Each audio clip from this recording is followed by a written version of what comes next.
A lot of music producers will never sell a beat online. It's not because of quality, sound selection, or having bad beats. It's because you're ultimately doing nothing to stand out. And truthfully, you're providing no value. Now, I'm gonna be straight up with you guys. The selling beats game is saturated. The selling loops game is saturated. Any way you could possibly make money online as a creator, music or not, it's saturated at the very bottom. This is simply because the barrier to entry is so low, and there's a chance that you could make thousands. If you think about it, anyone can upload a clip of their work to social media. And with beat selling or selling kits, it's beyond easy to combine a photo and an audio clip and then upload it onto YouTube. At this point, the barrier to entry is simply an internet connection. And that's what makes selling beats online or selling kits online amazing, is because it can be very low effort. You don't have to do much work compared to a normal job. You don't have a boss telling you what to do. And for less than like $30 a month altogether, you're pretty much up and running. And remember, there's an ability to make thousands of dollars per month from just uploading your beats to YouTube.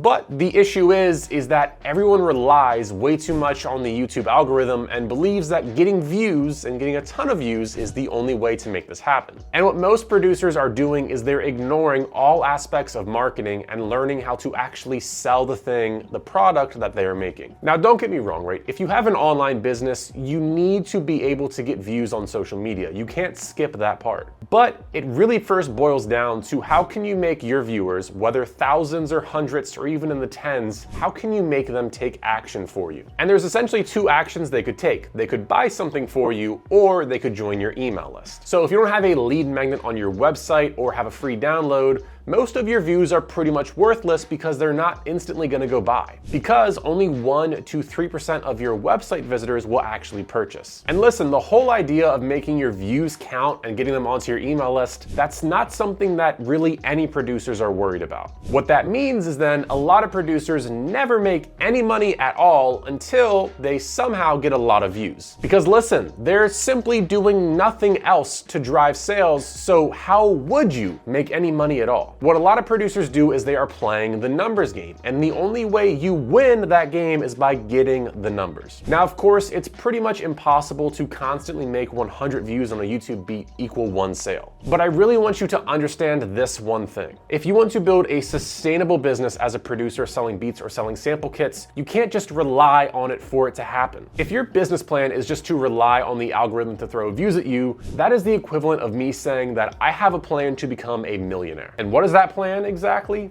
Let me tell you. I'm gonna buy a $1 lottery ticket every day for the rest of my life. Could it work? Yeah.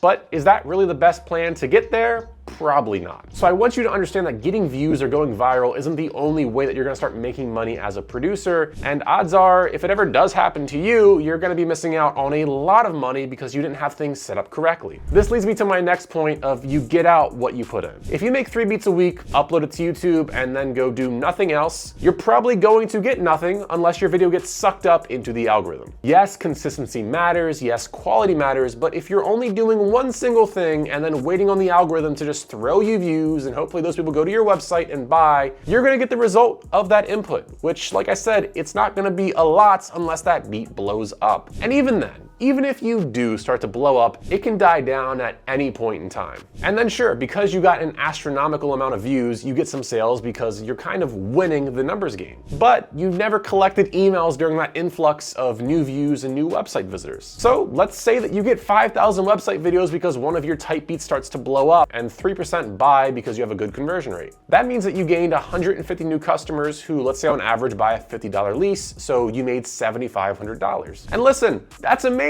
right? But here's the thing, you didn't have a lead magnet set up, so you probably missed on getting about 10 to 20% of non-customers' emails. So that's gonna be around 500 to 1,000 emails you missed out on getting. Emails of people that you could sell to in the future and try to nurture and get them to buy. And no, you don't even have a thank you email for all your new customers. So odds are you're never gonna establish any connections with the people who actually paid you. All you're doing is you're simply hoping that they will come back to your beat store in some weeks or some months. Now, yes, has this been how producers have operated for the past years on YouTube, 100%. But that doesn't mean that it's the best way. If anything, I want you to understand that doing nothing has worked for a lot of people. So imagine what would happen if you actually have a marketing strategy in place. And oh, also don't forget, the algorithm is all of a sudden not giving you as many views as before, and you see a major dip in your views. So you're basically back to trying to play the numbers game again and hoping that your channel is going to blow up once more. And this is becoming more and more of an issue because we have talked to producers who essentially are saying they're losing views, and guess what? Their sales go with it. They've never built up an email list or established any other connection with non-customers, or more importantly, their customers. So they are tied to their view count as if their life depends on it, which it pretty much does. And getting back to it all, even if you're uploading 7 times a week on YouTube,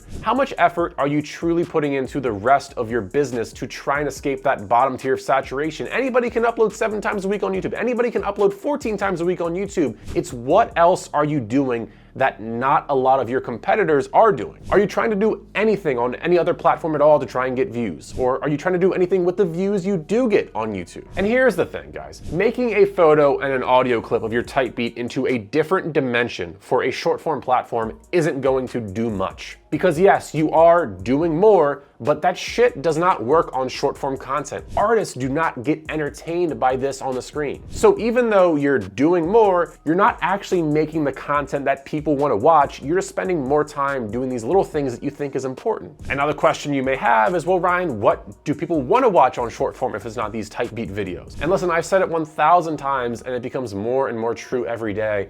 Do what you see working for others and adapt it for yourself. Take Vinden, for example. He could hardly get any views on his TikToks, and it really wasn't entertaining for artists or producers. Then he sees there's a trend of speedrunning beats on TikTok, which has worked great for other producers. Next thing you know, he makes one video speedrunning a beat and it has 1.5 million views. Now here's the thing, even if you're getting views or hardly getting any views, the only way you're gonna truly build a sustainable business from selling beats or selling sample kits is you need to have basic marketing systems. You can treat it as the lottery and hope it kind of works out, or you can try and give yourself the best chance to do this. And here's the thing, it's truly not rocket science. You may be confused when I talk about marketing or emails or websites, but in 2023, these are the essentials that any business needs to make money. So here's the thing, right? It's up to you to actually look more into these elements and understand the role they play, and it's up to you to have to learn this knowledge. Listen, if you just want to upload beats to YouTube and that's it, that has worked for people, but you have to understand you're doing the bare minimum that also other people are doing. It doesn't take that much skill to do that anymore. So how are you going to go ahead and escape that bottom tier of saturation and work up to not be in that level of saturation? So my question to you after watching this video today is, you have one choice. What are you going to do to escape that bottom tier of saturation and start building out basic marketing systems to help you sell beats or sell sample kits? Peace out.